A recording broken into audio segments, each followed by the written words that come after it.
Personel Polsek Ubud menjemput sopir bernama Ana Agong Ardan alias Gong Lole yang tinggal di Banjar Pengosekan Kaje, Desa Mas, Kecamatan Ubud di kediamannya, Sabtu 26 Agustus. Itu buntut dari ulahnya yang diduga melakukan intimidasi atau pengancaman terhadap sopir di depan pasar rakyat tematik wisata Ubud.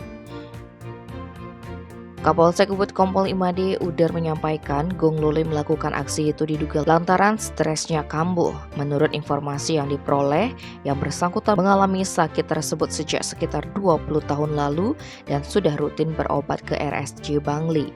Kompol Made Udar pun turun langsung ke kediaman Gong Lole untuk mengamankan yang bersangkutan.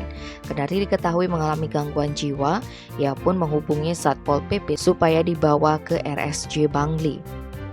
Dijelaskannya, aksi itu bermula dari salah satu sopir bus yang berhenti di lokasi. Secara tiba-tiba didatangi oleh Gong Lole. Tanpa diketahui, ia menggedor-gedor pintu depan kendaraan tersebut dengan berkata-kata cacian dan ancaman terhadap sopir tersebut. Setelah melontarkan kata-kata tersebut, ia pun disebut pergi dan pulang ke tempat tinggalnya di Banjar Pengosekan Kaje, Desa Mas. Tak berhenti sampai di situ, sesampainya di rumah ia kembali berulah dengan berteriak dengan membawa parang. Situasi pun membuat keluarganya ketakutan. Kini Gong Lole sudah dibawa ke Rumah Sakit Jiwa Bali di Bangli untuk mendapatkan pengobatan medis.